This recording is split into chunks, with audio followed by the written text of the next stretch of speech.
Have you ever laid awake at night with your mind racing, thinking about everything that could go wrong? All the time. Well, today we're going to talk about that. We're going to talk about that and talk about how God can lift that weight from our hearts if we let him. Let's start with prayer. Heavenly Father, I pray that you be with us this morning as we are here to worship you and to bring glory to you, but we have our own lives and our own things that we are carrying with us, and we just pray that you would show us today how to turn those things over to you. In Jesus' name, amen. Well, today we're talking about anxiety and worry, and I think I've mentioned before that, fear is one of those things that, probably one of the things that I struggle with the most, but anxiety and worry is right up there. It probably supersedes fear now. Someone mentioned to me last week, thanked me for being honest and being raw and real, and I've gotten in trouble for that before, but I have to tell you and let you know as we look at this message today that this is something that I really struggle with personally. And I remember when we first went to New York, it was like maybe 6 months in, I stood up in front of the church and I said, I just want everybody to know I'm having a bad day. and like everybody's eyes got like so wide, like saucers. They were like so like, I'm not losing it. I'm just telling you I'm having a bad day, It's okay. Pastors have that too sometimes. And, this is something that I have to tell you I really wrestle with and struggle with. And over the last few weeks particularly, I've just really been struggling with a lot of things. As a pastor, you carry a lot of things. As a parent, you carry a lot of things. And just over the last few weeks, it's been really, really tough for me. And on Friday, we went to see Superman. It's an abomination, that movie was. But that's a side note. Some people who went with us, they thought it was good too, but they're kind of young, and they never saw the original Superman, so I'll have to. But right before we went to see the movie, we almost went to the hospital because we were eating, and I was just, like I said, just carrying a lot of stuff, and I just. For my wife, she deals with anxiety a certain way, but she mentioned this to me. She noticed this probably about a year or two ago, that my anxiety and stuff comes out of my body. It tends to come out of my body. I remember when we were in New York, I had this chest pain, and I had every single test you could do, and they said, no, it's just your brain. You're just a mess. And I don't know, they never could find out what was going on, but there was a lot of stressful things going on at that time. And when I have a lot of anxiety or things like that in me, it tends to affect me that way. And I think it affects a lot of people that way. Some people, you can't sleep. Some people, that's all you want to do is sleep. And some people, like me, it really affected me. And I was really feeling something wasn't right. So I'm sharing that with you to be vulnerable with you this morning, that as I share all these amazing things that we can do to trust in God, I'm right there I gotta take this in as well. So we're going to be in Psalm 94, and Psalm 94 is written by the unnamed psalmist. When I see like an unnamed psalmist, it reminds me of the Unknown comic. Anybody remember the Unknown comic from the Gong Show with the paper bag over his head and just, I always wonder why he would wear that over his head, and sometimes I feel like the unknown pastor, because I just hold things in, and I'm looking at this unnamed psalmist, and I'm just wondering, as much as they share, how much they're really holding in as well. But as we look at this, he's talking about a time when Israel is facing wicked rulers and injustice. It was most likely written during the Babylonian time of oppression or some other dark period in Israel's history. And the psalmist, he knew what it was like to feel overwhelmed. He saw evil rising around him, and he felt powerless to stop it. He knew anxiety from watching the innocent suffer and not knowing how he could do anything. And then he knew worry from wondering, is God going to act? One of our worship songs, I can't remember the lyric now, but it was talking about, waiting upon the Lord and, Lord, I'm gonna victory. What is it? I'm gonna see a victory. Yeah, I'm gonna see a victory. And I was singing in the back. I'm thinking, how many people are thinking, yeah, but when? I'm gonna see a victory, but when? When am I gonna see a victory in this part of my life, in this situation? And I think the key is that the victory is in the Lord, and we have to see it in the Lord, even when we don't see it in our circumstances. And this psalmist, in the middle of his fear and uncertainty, he finds comfort and strength in God. So let's turn to Psalm 94. Go ahead and read this, and then we'll break this down. And as we read each line here, just really listen to the words that the psalmist is using. Think about yourselves and the things that you might be facing, and know that you're not alone. He starts off in verse 17, says, "Unless the Lord had given me help, I would soon have dwelt in the silence of death. And when I said my foot is slipping, your love, O Lord, supported me. When anxiety was great within me, your consolation brought joy to my soul. Can a corrupt throne be allied with you, one that brings on misery by its decrees? They band together against the righteous and condemn the innocent to death.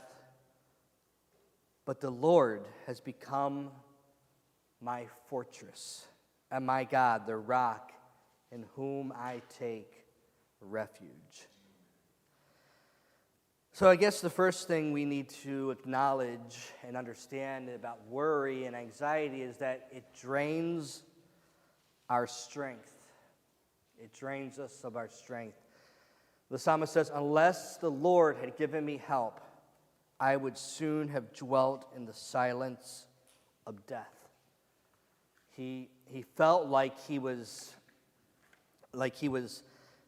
slipping away under the weight of his worries. And that's because worry feels like you're sinking. It feels like quicksand. Does everybody know what I'm saying when I say quicksand? I remember seeing those cartoons when I was a kid, and I was scared to death of quicksand.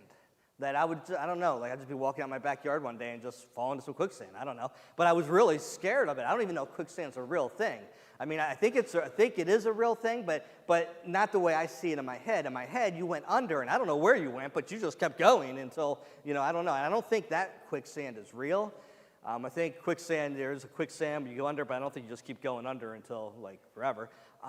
But in my mind and in these shows I would see, the person would be going into the quicksand and they're just going under and under. And just picture this right now. This is how it feels with worry, right? It feels like you're just sinking deeper and deeper and deeper. And I don't know if you remember this, but what does everybody do when they're in quicksand?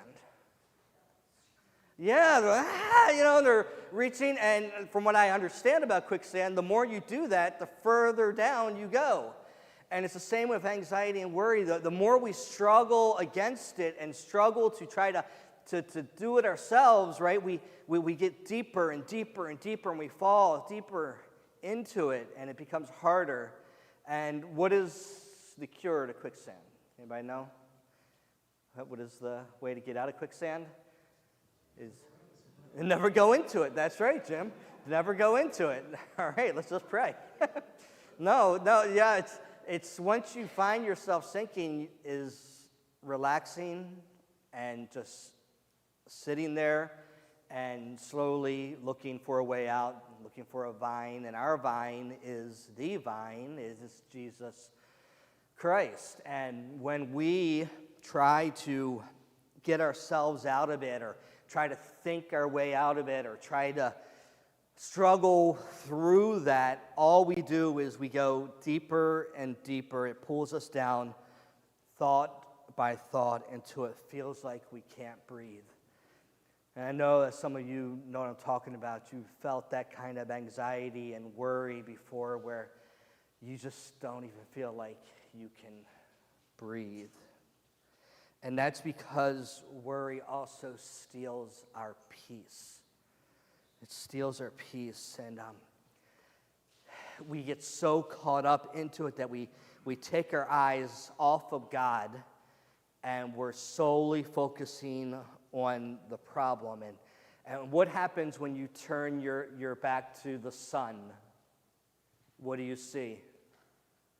You see the shadows, right? And when we turn our back from the Son of God, all we see is the shadows of darkness and deceit and despair.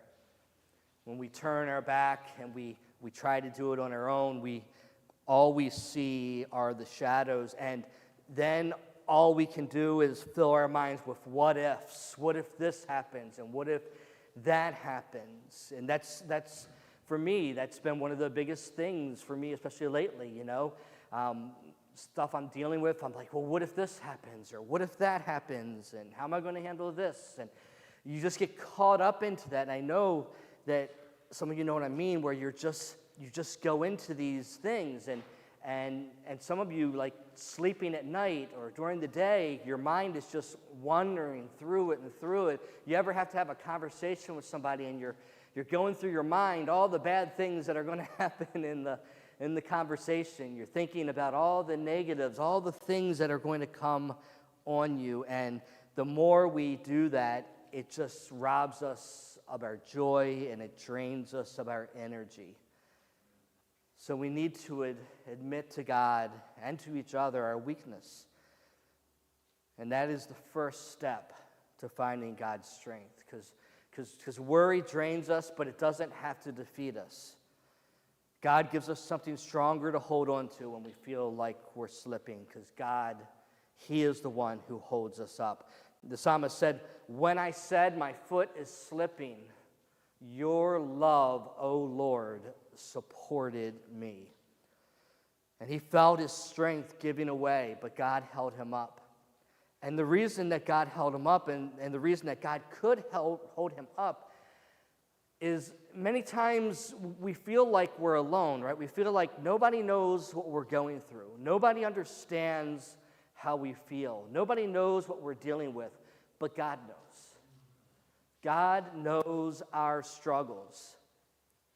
He sees every anxious thought we carry. In fact, I don't know how God does it. I'd be anxious about our anxiousness if I was him, because he knows what we're going to be anxious about before we're even anxious. He knows what's going to happen even before it happens, and he knows what is keeping us awake at night. He knows what we're feeling, and nothing we feel surprises God. And when the psalmist felt like his foot was slipping, God did not shame him for feeling weak. He supported him with his love. Because you see, God knows that we're just dust. He knows that we're all sinners and that we're all weak. But he never shames us for it. He understands. He understands that. And he never turns his back on us. You know, I know that we can turn our back on each other, but sometimes it starts off by turning our back on ourselves. And we count ourselves out, and we say, I'm no good, or I've done this, or I've done that, or things will never be right. But God does not push us away because of worry. He does not push us away from shame. He pulls us closer, and he whispers, I love you, and I've got you.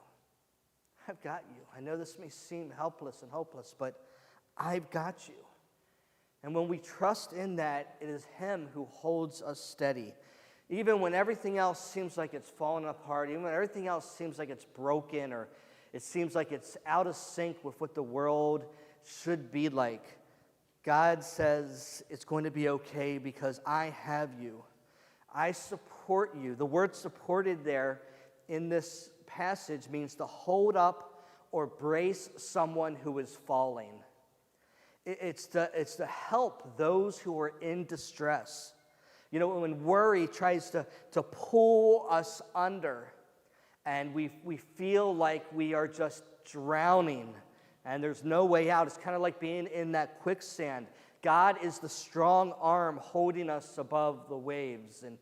And he's there, and if you're in that quicksand, and, you know, in all those cartoons I'd see, you know, the person would wind up seeing, like, you know, the vine hanging down, and they would grab up to the vine and pull themselves out, right? Or someone would throw something in and pull them out. And when we trust in God and we look for him to help us, he holds us above the waves. You know, when Peter walked on water, it wasn't because Peter could walk on water. It was because of Jesus. He was holding him up, and as soon as Peter started looking at the waves around him, he started to sink. And oh my, how often we look at the waves around us and we just start to sink. But if we focus on him, it doesn't mean that the waves go away, because you know, it doesn't mean that the waves are going to go away, but God is there to hold us up in the midst of that. And when our thoughts race out of control and they just go all over the place, and we have to remember that the enemy is the father of lies. And he tries to fill us with all these different lies and all these different thoughts, and the worst one of all is that it could never be better. Nothing could never happen. If we say that, we might as well say that God is dead. I remember I read a story one time about Martin Luther King Jr., I believe, and I'm going to mess up this story. I think I've told it before, and I've messed it up before too. But he was really negative and depressed one day, and his wife came downstairs, and she wore this black dress like you would wear to a funeral. And he said, "What are you doing?" And she said, "Well, God in heaven has died." He's like, "What are you talking about?" And she was trying to point out to him that he had so focused on all the problems and all the things. There's no way that this can get better. There's no way that this can happen. And the only way that that is true is if there is no God. If there is no God, then we are left to ourselves. And for me, that is a horrible, horrible thought to even consider. But there is a God, and because of that, He called all of creation into being. He raised people from the dead. He rose from the dead. And he can take care of anything that we might be facing today. So when our thoughts race out of control, we have to trust into God's word. And we got to let his truth steady us. When Satan says something that's a lie, we have to combat it with God's truth. When Satan tries to warp our thinking, we have to trust in him and allow him to show us, God, to show us his truth through his word. And when anxiety says you are all alone, and no one cares about you, nobody cares about what you're going through or what you're dealing with, God says, "I will never leave you. I will never forsake you." His word says that he is steadfast and true, and he can be depended upon. We can't depend on our circumstances or the situations or even ourselves many times, but him we can always depend upon, and we can always trust in him. And he doesn't just keep us from falling. He fills our hearts with something better than worry. And he can replace our worry with joy. And we've said this many times over this series and this year, that the joy of the Lord is my strength. And even when the sorrow of the world or the sorrow of my circumstances is there, I will find my joy in the Lord. And the psalmist said, "When anxiety was great within me, your consolation brought joy to my soul." He doesn't just take away our worry. He gives us peace and he gives us joy. And I think the key here is your consolation. It's not that we got the answer that we wanted. It's not that we're seeing an answer to what we want. It's God's consolation. God is the answer. He says, trust in me, not in what you're seeing right now, but trust in me, because there's always going to be problems, and there's always going to be another problem. And if our focus is just on the answer to this problem, then once that problem goes away, there's going to be another one.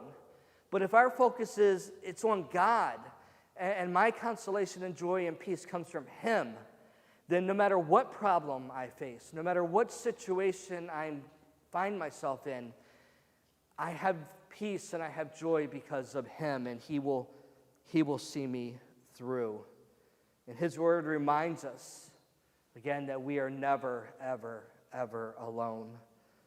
We're never forgotten, and nothing is ever hopeless. And when we open His word during these moments of anxiousness, we find promises like, do not be anxious about anything, and the peace of God will guard your hearts. His peace guards us, keeps worry out. And we got to run to Him because He is our safe place. He is our safe place. The psalmist said, the Lord has become my fortress. And a fortress, my friends, is a strong, high place where enemies can't reach you. And God invites you to run to Him as your safe place. And when we hide in Him, worry begins to lose its grip. His presence becomes our peace, and His promises become our joy. And let me just say this too as I get ready to close up here too. This is not to say that the things that we worry about or that we're anxious about, that there's no reason to be concerned. This isn't saying that there's not things that might need to be changed, or things that need to be confessed, or things that need to be healed, or repented of, or worked on, or people we need to talk to. It's not saying that any of those things are not true, or that it isn't something that we should just brush off and say, oh, I'm just happy in the Lord, happy, happy, happy, happy. There was one guy I know that every time you would, two guys, one guy, every time you ask him, how is he doing, he'd say, happy on the way to heaven. And another guy who always had a smile on his face, always, but you ask him how he's doing, he goes, mean as ever. But he always had this smile on his face, like everything's perfect, everything's great. We had another elder, Brent, who was like always smiling. He's like a smiling elder, It's like, listen, life isn't always smiling. Sometimes there's frowns and sadness and sorrow, and sometimes there's things that we need to work on. But we cannot allow those things to manage our minds. We need to let God manage our minds and help us through those things. So when anxiety and worry feels heavy, know that God is stronger, and He wants to comfort you, and He wants to fill you with His peace today. And I have to say that when we are able to do that, and that's when we're able to work through it so much easier. I mean, just talking about Carrie and I and our issues and stuff, whenever we've had issues in the past and our separations and our arguments and stuff, if we just continue to try to fight our way through it, it just didn't work. But even just coming together and just praying, Lord, just be here. Just be here in this situation. When we're coming from the Lord, it doesn't mean that things are going to get perfect or get answered right away, but it's so much better than when we're coming from our own fears, our own worries, our own anxiety. So what worries have been weighing you down lately? What are the things that the world has got you hostage? Is it your health? Maybe it's your finances or your family, or maybe it's the future. The psalmist that we read from today, he didn't hide his worry from God. He brought it to Him honestly, and God invites you to do the same. And I want you to know, and I want me to know, and all of us to know, that when we truly trust in Him, He will not fail us. He will hold us up. He will comfort us, and He will fill us with a joy that worry can never take away. And if you are wrestling with worry today and you need prayer, one of our elders, James Lavella, will be over by the prayer room. I'd love to pray with you afterwards. I'll be out in the front to pray with you. Let us be a people who trade our worry for God's peace, because God is the one who comforts our heart when we worry.